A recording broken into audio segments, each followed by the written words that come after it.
y est, c'est le Cap Horn! C'est le Cap Horn! Yes! T'es eu, mon coquin, hein? Ah, punaise, que c'était dur! Et que je suis content de te voir! Cap Horn! Yes!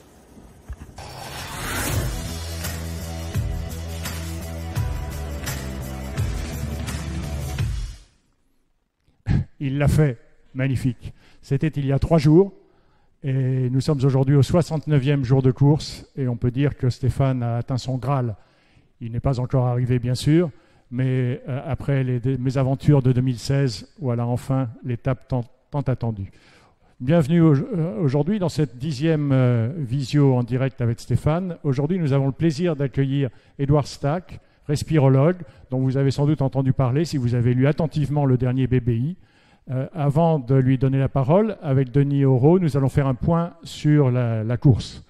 Donc, passage essentiel pour Stéphane, le 3e cap mythique, le Cap Horn. C'était il y a 3 jours. Denis, on peut dire qu'effectivement, c'était l'étape essentielle pour lui. Ça ne règle pas tout, mais on est en bonne voie. Il est actuellement 18e de la course. Il a passé le Cap Horn, il a passé maintenant les Malouines, mais il faut revenir aussi essentiellement sur cette semaine éprouvante qu'il a vécue avant d'atteindre ce passage. Alors, ce qui est très très important, c'est ce passage symbolique. On en a parlé depuis le début de nos visios. Il a mis 66 jours. 66 jours pour atteindre ce point. Et franchement, avec un Pacifique excessivement dur. On en a parlé au cours des dernières visios, des vents de nord, des vents de sud, des vents glaciales, de l'humidité, du froid, mais vraiment des conditions très très très difficiles. Stéphane a parlé d'enfer quand même. Et on sait que ce n'est pas un douillet. Pour parler d'enfer, il a fallu vraiment que ces derniers 30 jours dans les 66 sont vraiment vraiment très difficiles. Il faut se rendre compte que c'est un rêve de gamin, puisque quand on interviewe Stéphane sur ce Vendée Globe, il dit « Depuis que j'ai 15 ans, je veux passer ce Cap Horn. » Depuis que j'ai 15 ans. Ça représente un morceau de vie, ce Cap Horn, pour Stéphane. Il faut encore une fois revenir sur ces conditions de navigation. Il nous a dit dans un message que par rapport aux autres skippers, il a sans doute vécu le pire des conditions entre l'océan Indien, avec ses calmes à répétition, et l'océan Pacifique, où, rappelons-le, des vents de 60 nœuds, des creux de 8 à 10 mètres. Je pense que peu de skippers ont vécu des conditions aussi rudes que ce qu'il a traversé. Oui, c'est sûrement probablement les plus difficiles conditions parmi les autres skippers. Et puis après, ça a été une délivrance. Et on l'a vu sur les images qu'on vient de voir quand Stéphane passe le Cap Horn. Alors, ce qui est très intéressant, c'est que c'est probablement le seul à être passé si près du Horn. Il est passé à 2000 du Horn, c'est-à-dire 4 kilomètres. Et puis, juste après, il est passé à l'extérieur, mais il a frôlé les îles des États, et il est passé à l'intérieur des Malouines. Alors, les Malouines, c'est ici, on se souvient, 1982, la guerre entre l'Argentine et la Grande-Bretagne, symbolisée par la position de Margaret Thatcher à l'époque, qui dirigeait la Grande-Bretagne, cette guerre épouvantablement difficile. Et on en reparlera avec Édouard parce que il a une analyse assez pertinente sur les difficultés d'une guerre dans les mers australes. Mais en tout cas, Stéphane maintenant est dans ce groupe ici, que vous voyez, et il pourrait tout à fait s'intéresser de près maintenant à ce groupe de 4 navigateurs ici et essayer de les rattraper. On peut peut-être parler, Olivier, de la tête de la flotte. La tête de la flotte, parce qu'effectivement, si vous suivez attentivement la course, vous êtes aperçu que Bestaven avait 450 000 d'avance il y a quelques jours. Et son avance a fondu comme neige au soleil. Il est actuellement 6e. Donc ça montre bien toutes les difficultés de cette course et l'effet élastique que provoque cette météo changeante, ce qui peut effectivement jouer des tours à chacun et ce qui peut effectivement profiter à Stéphane selon les fichiers météo qu'il va rencontrer dans les prochains jours. Oui, juste un petit flashback sur ce qui s'est passé. Il y a quelques jours, tu l'as dit Olivier, le leader, Yannick Bestaven, avait 450 000 d'avance. 800 km, presque 900 km. Il était un petit peu plus le long du Brésil que ses concurrents, qui étaient un petit peu plus vers l'Afrique. Ce petit décalage est-ouest a profité à ses poursuivants qui arrivaient par derrière et qui l'ont dépassé par l'extérieur. Et Yannick, qui était un peu collé contre la côte brésilienne, n'a pas pu bénéficier des mêmes conditions de vent que ses poursuivants. Résultat, on a un paquet de 9 concurrents ici qui sont en passage très près de l'équateur et qui devraient passer l'équateur très prochainement. Alors la régie m'indique à l'instant que Stéphane est actuellement en manœuvre, donc on va bien sûr ne pas le déranger. On va peut-être en profiter pour demander à Édouard de nous rejoindre et tu vas commencer un petit dialogue avec lui et dès que nous aurons la liaison avec Stéphane, bien évidemment, on donnera la priorité. Alors, Édouard, soyez le bienvenu. Édouard, pour vous présenter rapidement, vous êtes respirologue. Alors, moi je connais les plombiers, les médecins, je connais les kinésithérapeutes, les ostéos, mais je ne connais pas les respirologues. Qu'est-ce à cause ce métier de respirologue? Alors, je n'ai pas inventé ce terme, mais en Amérique du Nord, Canada, États-Unis et Japon, les pneumologues s'appellent respirologues. Ils ne s'adressent pas qu'aux poumons, mais à toute la fonction respiratoire qui est trop mal connue, même par les soignants. Je suis un ancien kiné, ostéopathe, acupuncteur, psychothérapeute, coach en entreprise. Donc, j'ai creusé ce sujet de la respiration pendant 50 ans et ça fait partie des choses que j'ai partagées avec Stéphane. Alors justement, Édouard, vous avez préparé Stéphane, on va y revenir, mais vous avez préparé qui autrement? Des cyclistes, des chanteurs, des violonistes, des artistes Ça fait pratiquement 60 ans que j'entraîne des gens. Je suis tombé dans la marmite étant petit. Oui. Comme Stéphane, j'ai eu une vocation à l'âge de 15-16 ans en lisant Les Mains du Miracle de Joseph Kessel et j'ai su que je voulais soigner les gens. Et donc je commençais déjà avec des sportifs qui faisaient des courses de vélo dans mon village. Mon frère était champion de Poitou de vitesse sur piste. Et donc j'ai vécu dans une famille de sportifs et comme j'étais pas très doué, je me suis intéressé à aider les autres à réussir à faire des performances. Et alors, un jour vous rencontrez Stéphane qui vous dit « je vais faire le tour du monde ». Et vous recevez donc un skipper qui va faire le Vendée Globe. C'est quoi les problématiques majeures pour préparer, entre guillemets, un skipper comme Stéphane qui est en bon état, qui est en bonne santé, qui est plein d'énergie? Quelles sont les problématiques que vous allez aborder avec lui? Alors, je fais un tout petit détour. J'ai eu la chance de vivre en Polynésie, de rencontrer Moi Tessier qui a fait le tour du monde en solitaire, sans médias et sans technologie. Et j'ai rencontré beaucoup de bateaux qui faisaient le tour du monde à la voile. Et donc, en mer, la météo peut être épouvantable, les aspects techniques du bateau peuvent être très difficiles, on le voit tout au long de la course, mais l'état mental, l'état émotionnel, l'état énergétique, quand on dort que 30-45 minutes à la fois, c'est extrêmement difficile de garder l'énergie suffisante pour tenir le coup pendant 3 mois. Jean-Louis Etienne, dont je parlerai un peu tout à l'heure, qui a fait le pôle Nord tout seul en tirant une poule 4 70 kg, il s'est entraîné à descendre sa température pour tirer moins de poids pour ses provisions. Et donc, cette façon de lisser son capital énergie, de se ressourcer, d'être concentré à fond pour toutes les manœuvres et de se récupérer même quand on ne dort pas chaque fois qu'on peut, ça faisait partie de la préparation de Stéphane qu'on avait commencé en 2016 déjà. Après, j'ai eu le plaisir de parler longuement avec Stéphane de cette préparation. Il m'a parlé de vous, évidemment, et il m'a parlé de stabilité émotionnelle, en me disant que gérer ses émotions, en me disant que finalement, on peut, dans un Vendée Globe, aller très très haut de bonheur, de félicité, mais si on n'est pas capable de gérer ses émotions, on va tomber dans le plus profond des gouffres et on aura du mal à s'en sortir de ce gouffre émotionnel. Ça fait partie de votre préparation? Alors, il y a 20 ans, on ne parlait pas d'intelligence émotionnelle ou de gestion des émotions. Ce n'était pas dans la culture française. Mais par contre, moi j'ai des racines slaves. Dans le monde slave ou dans le monde latin, Europe du Sud, Amérique latine, on est plus en contact avec ces émotions. Mais j'ai eu la chance de finir mes études au Japon et d'être entraîné par des maîtres chinois, des maîtres japonais, et d'avoir appris à gérer mon mental et mon équilibre émotionnel. Et le mot émotion vient du latin ex movere, qui veut dire mettre en mouvement. Donc c'est pas quelque chose de menaçant, déstabilisant, si on apprend à surfer sur la vague de la réaction émotionnelle pour s'adapter et la canaliser. C'est un moteur, mais il faut apprendre à s'en servir. Et c'est ce que vous avez vu avec Stéphane. Absolument. Alors avec Stéphane, je pense qu'on a Stéphane en ligne. Stéphane, est-ce que tu nous reçois?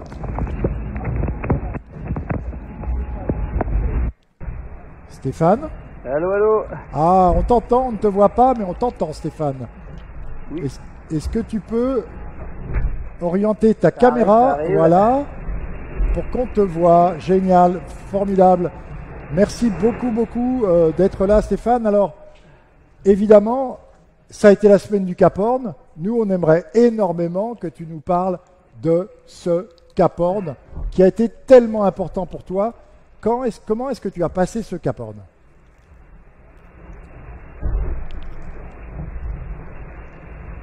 Le Cap Horn, je pense qu'il est important pour, pour tous les marins, si j'en juge en tout cas par les échanges qu'on avait avec les autres coureurs. Mais c'est sûr qu'il était particulièrement fort pour moi parce que les conditions du Grand Sud ont été particulièrement éprouvantes.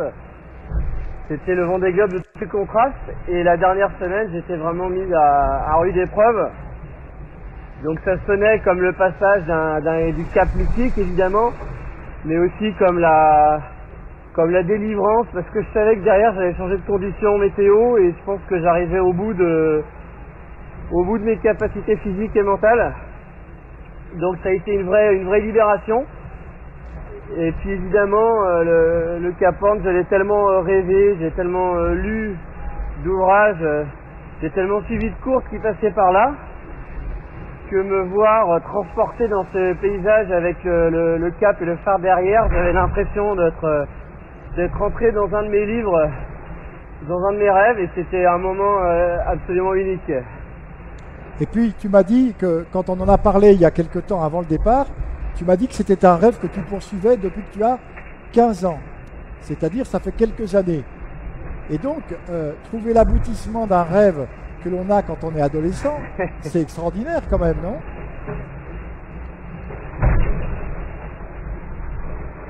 C'est effectivement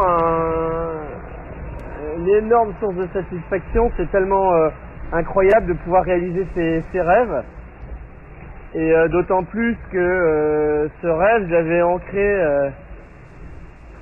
alors que j'avais eu un accident de la circulation, dont je me suis finalement bien tiré, mais qui m'a quand même conduit à l'hôpital pendant de longues semaines, pendant la deuxième édition du Vendée Globe. Et alors que j'étais plâtré des épaules au bassin, je suivais le Vendée Globe et je me suis dit, en fait je me raccrochais à cette course pour rêver. Et c'est là que qu'en sortant, en remarchant, c'est le cas de le dire, je me suis dit, allez, je sais pas encore comment, mais j'irai. J'irai au Cap Horn. Donc j'ai repensé à tout ça évidemment. Et oui. Et le parcours était long, mais j'y suis arrivé. Et alors, on t'a vu, évidemment, on a vu cette fabuleuse vidéo que tu nous as envoyée, merci beaucoup, où tu exultes à la fin, juste en train de passer ce Cap Horn, et on a vu que tu es passé tout près du fameux Cap Horn. Est-ce que c'était un choix? Est-ce que c'était pour le voir? Est-ce que c'était pour des conditions météo? Quelle est la raison pour laquelle tu es passé si près de ce fameux Cap Horn?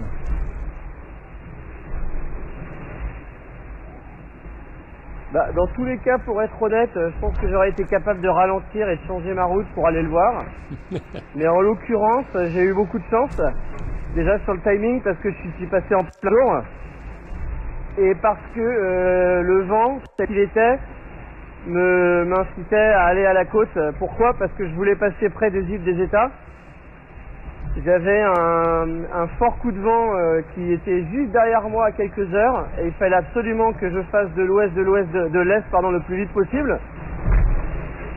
Et donc étant donné que mon atterrissage sur les côtes d'Amérique du Sud était à la côte, mon parcours le plus efficace et le plus rapide c'était de longer la côte. De toute façon l'orientation du vent faisait que c'était favorable. Et puis, alors maintenant, on t'a vu, tu es passé tout près, et tu es passé près des îles des États, on a vu ça sur la carte. Et alors, particularité, tu es passé à l'intérieur des Falklands, des Malouines. Pourquoi est-ce que tu as pris ce choix de passer entre les Falklands, les Malouines et la Terre, et le continent sud-américain?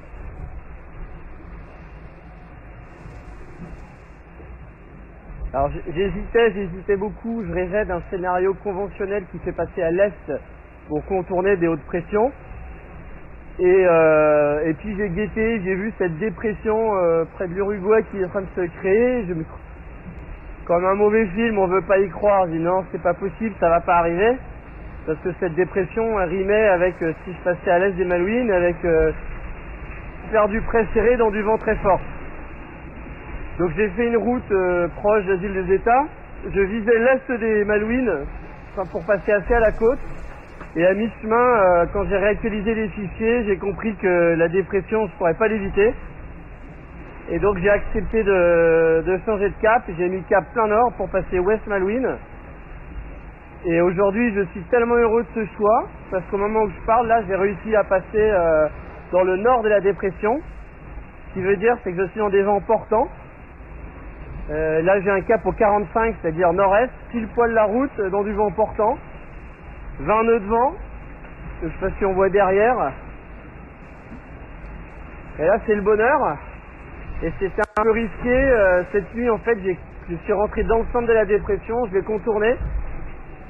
Et je suis vraiment content de ce que j'ai fait en termes de trajectoire. J'ai bien optimisé.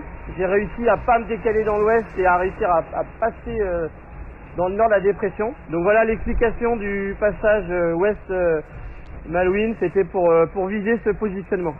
Et alors, on a vu que tu étais très près d'un autre concurrent qui est Didac Costa.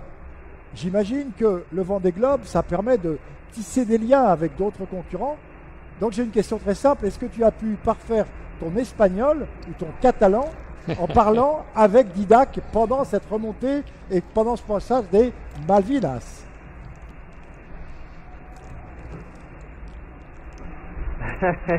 Oui, bien sûr, je lui apprends le breton et il m'apprend le catalan.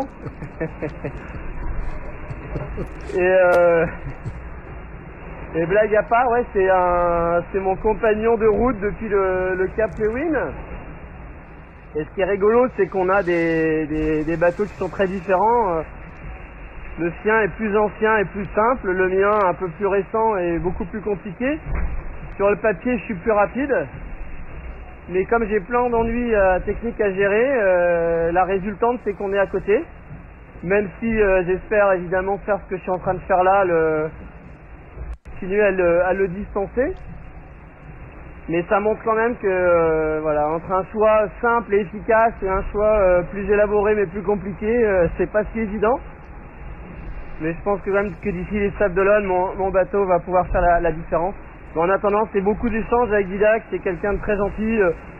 Et c'est vrai qu'on s'attise des liens forts avec tous les concurrents qui étaient à côté.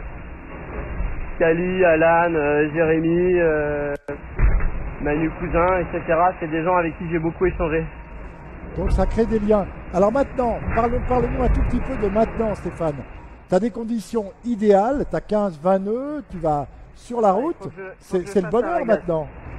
Attendez, il faut que je chasse à régate.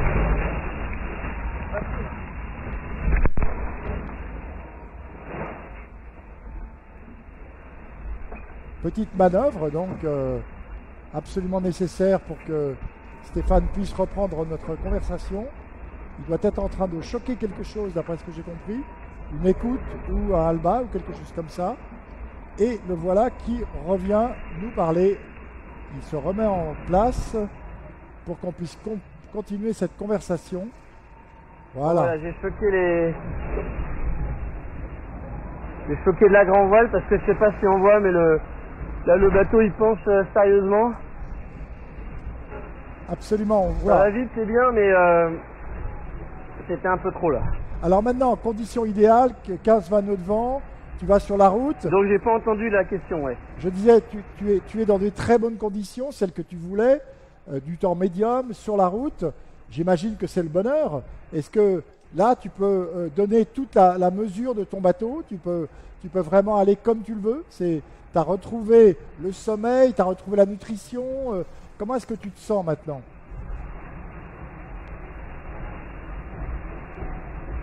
Alors le sommeil, non. Non, parce que la fait cette dépression, c'était vraiment quelque chose un phénomène subtil. Ça n'est pas fraté parce que c'est un coup à finir soit dans du vent très fort, soit être pris dans les calmes du centre, soit de finir auprès de l'autre côté. Donc depuis les Malouines, j'ai très peu dormi pour beaucoup manœuvrer. Beaucoup de... Ah là là, ça ne fait pas, 2 secondes. Deuxième manœuvre, donc on voit bien là toute la difficulté que Stéphane vit, c'est-à-dire qu'il faut être toujours vigilant. Là, le bateau gîte un peu trop, donc il va choquer un peu de grand voile de façon à restabiliser le bateau et ne pas le mettre trop sur la tranche, ce qui n'aurait pas un bon effet sur la vitesse du bateau. Donc là, il est toujours là. Voilà. Stéphane, on t'écoute.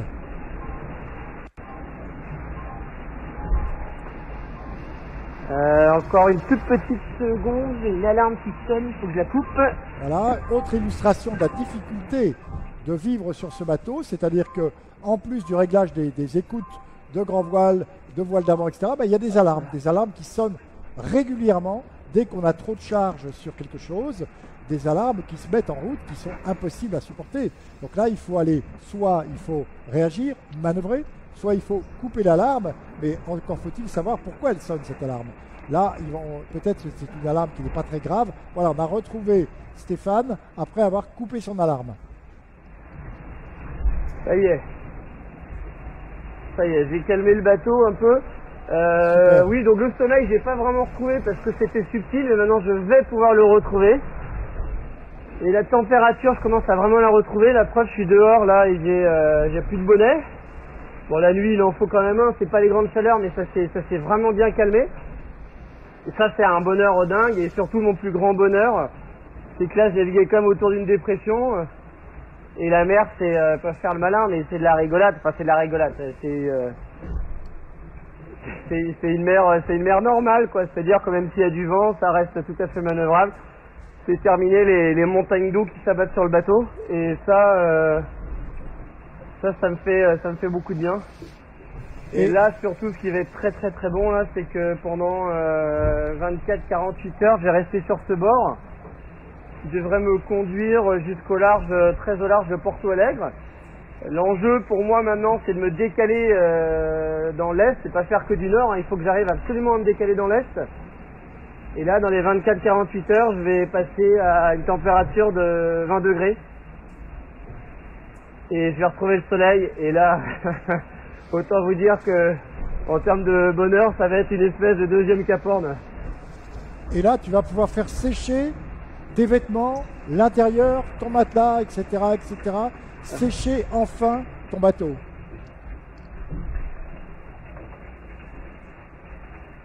Oui, j'espère bien, parce que là, franchement, c'est humide, il est dans la dépression, même si je suis ici dans le Grand Sud, il y a du vent, puis il a plu toute la nuit, là, donc je suis encore trempé. J'ai vraiment hâte, effectivement, de pouvoir mettre mes vêtements dehors, là, que tout sèche, et moi, me prendre une douche. Que je me rince et je me lave un peu comme je peux, mais c'est quand même pas formidable dans ces conditions. Donc j'ai qu'une envie, c'est d'être tout nu dans le cockpit et de me lancer des seaux d'eau à la figure avec un bon savon dans la main. Ça va être très agréable aussi. Alors, Stéphane, on a la grande chance d'avoir quelqu'un qui t'a aidé dans ta préparation, Édouard Stack de Boulogne, qui est là et qui aimerait évidemment te saluer et échanger un petit peu avec toi. Édouard, c'est à vous. Stéphane, je suis extrêmement heureux de te voir, de te parler. Il y a 2 mois que je te suis plusieurs fois par jour et je suis très content d'être en interaction directe. Ma première question, c'est quel est ton niveau de fatigue, d'une part, et d'autre part, comment tu arrives à récupérer dans les jours passés et dans les jours qui viennent pour finir en beauté la dernière trajectoire nord-est pour rentrer.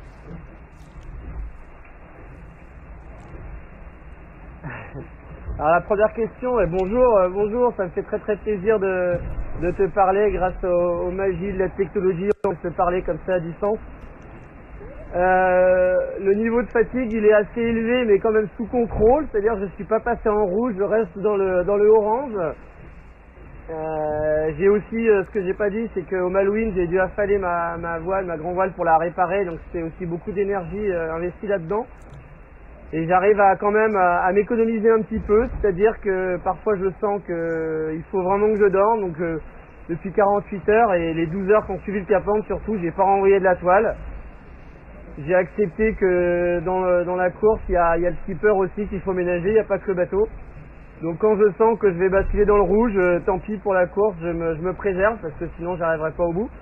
Donc là je vais pouvoir dormir beaucoup plus, recharger les batteries pour être beaucoup plus agressif dans la dernière partie, là le long du Brésil et toute la remontée de l'Atlantique Nord. Et maintenant voilà, je suis passé du côté où les conditions devraient me permettre de retrouver mon énergie rapidement. Qu'est-ce qui t'a aidé le plus dans ce qu'on a partagé avant que tu partes?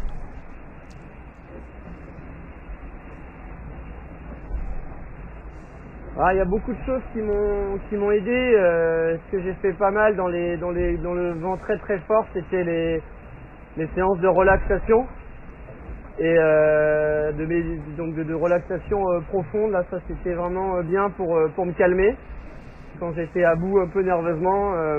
Et sinon, les exercices énergisants qui réveillent le cerveau reptilien quand la vie à bord devient animale, avec des conditions terribles de froid. Voilà, donc j'ai fait les petits exercices que tu m'as donné et j'aimerais bien réessayer le gong avec le son A. Je pense que là, ça va résonner loin. Et alors, Stéphane, est-ce que crier quand on passe le Cap Horn, crier très très très très fort comme tu l'as fait partie de la préparation que Édouard t'a enseigné? Crier si fort, est-ce que ça faisait partie du programme? Et oui, il y a des choses comme ça, mais il vous en parlera beaucoup mieux que moi, qui permettent vraiment de se stimuler. Donc il y a le cri et très régulièrement, j'ai des espèces de rituels, presque des haka quand je fais mes manœuvres, que je les réussis bien. Je me fais presque des chants guerriers ou des cris assez forts, agressifs, et ça me met dans un état d'esprit très combatif. Et sinon, ce que je fais aussi quotidiennement, c'est pour m'oxygéner, c'est chanter. Et Edouard pourra vous en parler beaucoup mieux que moi aussi, en insistant sur chaque syllabe, tu t'aides vraiment très très fort. Et ça fait beaucoup de bien. Bon, il y a plein de petites choses comme ça qui, bout à bout, sont des vrais plus. Eh bien, je suis de tout cœur avec toi, Stéphane, et je vais continuer à te suivre jusqu'à ton retour au Sable d'Olonne. Stéphane, on va se quitter, mais est-ce que tu aurais la possibilité de nous montrer à l'extérieur de ton bateau, de nous montrer ne serait-ce que encore un peu de sillage, encore un petit peu de ton environnement, qu'on en profite aussi, nous. C'est parce qu'on est très désireux de voir ce que tu vis. Est-ce que c'est possible? Oui, bien sûr. Eh ben écoute, le grain est passé, donc là il faut que je renvoie, au contraire que je reborde. Donc là je suis plus qu'à 13 nœuds, j'étais à 24 nœuds au début de la visio. Alors quelques images, je tourne la caméra.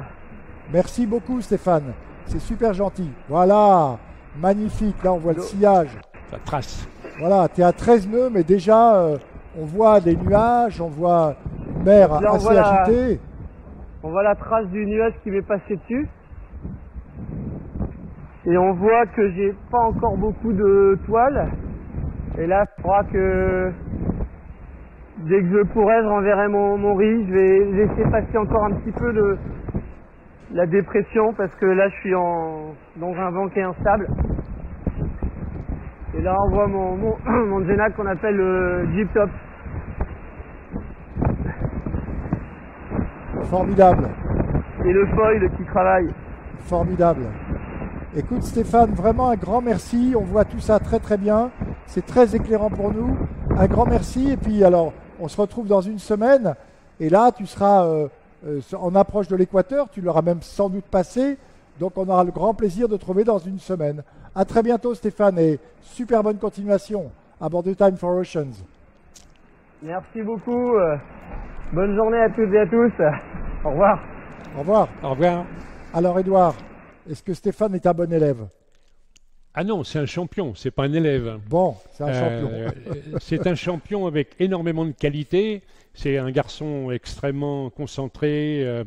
C'est un brillant technicien. C'est quelqu'un de très humble. J'ai beaucoup d'estime pour lui, non seulement de l'amitié, parce que c'est un homme honnête, authentique, mais c'est un homme vrai, c'est un homme simple qui se met dans un défi qui est un truc de héros.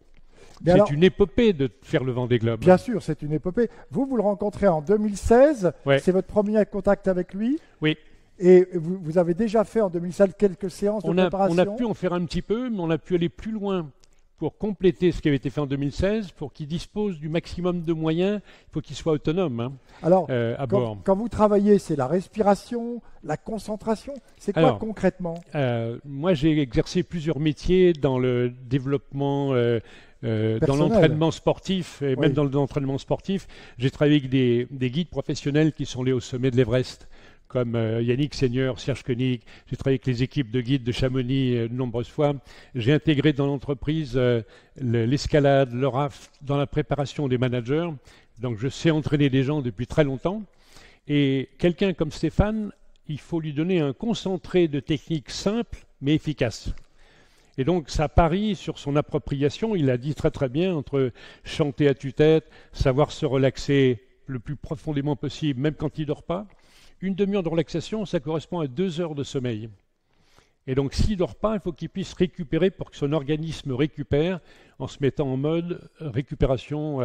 Et on peut faire des étirements dans un bateau qui va à 15-20 nœuds et qui saute sur les vagues, c'est possible ça? C'est pas facile parce que le bateau n'est pas stable, il n'y a pas beaucoup d'espace, mais on peut faire des étirements spécifiques, limités. Par exemple, pour la colonne vertébrale, je vais monter un enroulement de la colonne vertébrale qu'on peut faire assis et qui va détendre le système lymphatique qui est l'énergie pour l'action, comme si on s'endormait.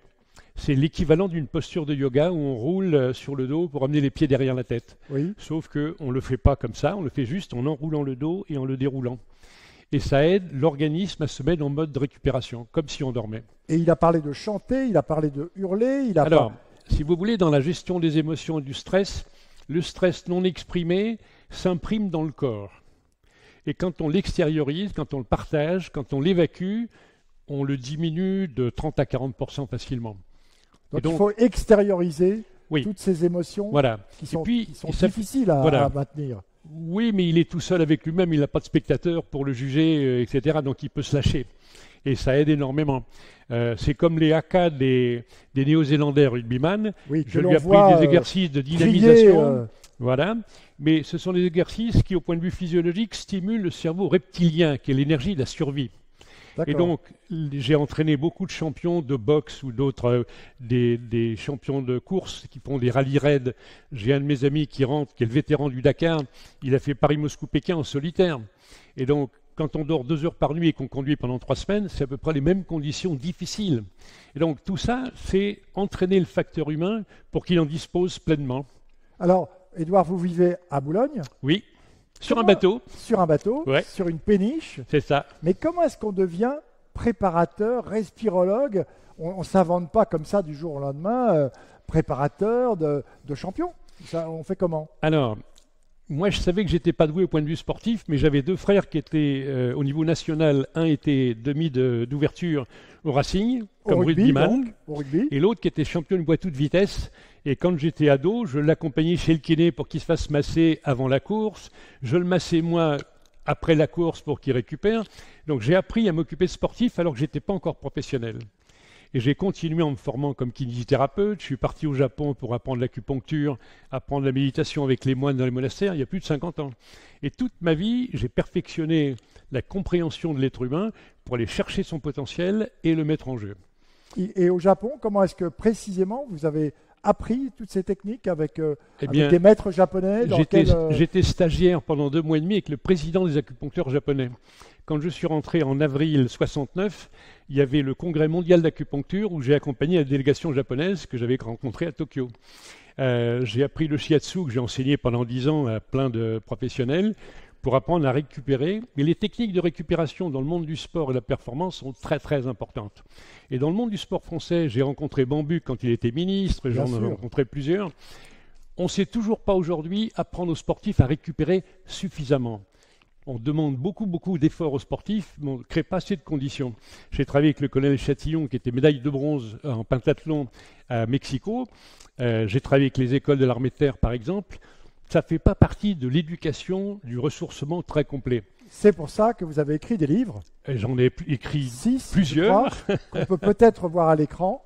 Voilà, on les voit à l'écran. Donc, voilà. Les vertus de la respiration. Quels sont les autres livres? Si on peut peut-être les voir à l'écran. Voilà, alors, le coaching d'entreprise. Juste un petit mot sur le livre sur la respiration. Il y a sur notre site respirologiefrance.com des vidéos, des articles de presse. J'en ai fait un pour le magazine de l'ACBB il y a 3-4 ans sur souffle et performance. Grand club sportif, l'ACBB. Absolument. Et puis, je m'occupais des cyclistes de l'ACBB dans les années 70. Hein. C'est un sport extrêmement exigeant, le vélo. Tout à fait, tout à fait. Et donc, le deuxième, c'est le coaching d'entreprise. Et ça, c'est 30 ans d'entraînement dans les entreprises avec des équipes dans plus de 30 pays. J'ai entraîné 10 000 managers sur toute la planète. Extraordinaire. On va Voilà. peut-être voir les autres livres que vous avez écrits. Alors, c'est pas moi qui ai écrit les suivants, mais on va les regarder.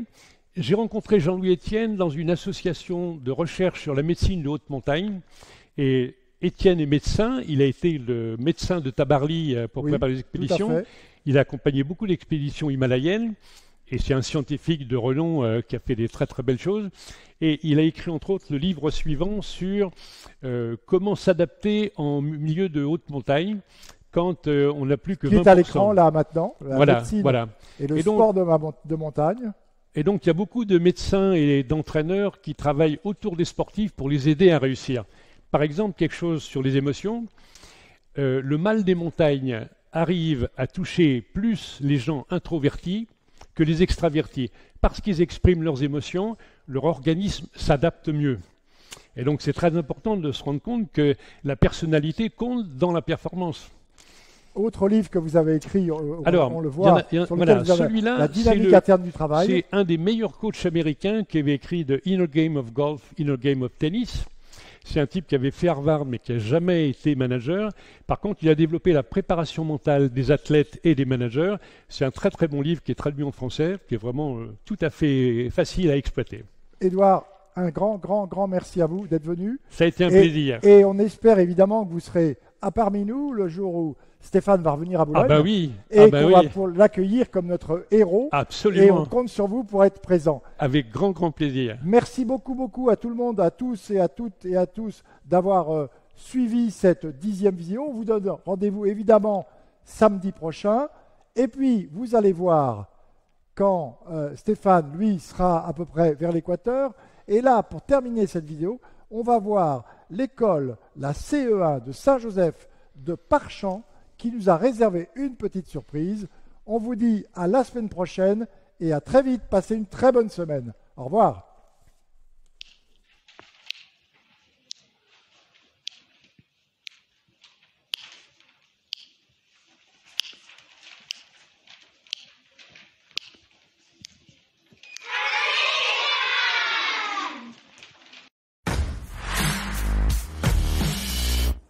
Ça y est, c'est le capot! C'est le capot! Yes! T'es eu, mon coquin, hein? Ah, punaise, que c'était dur! Et que je suis content de te voir! Capot!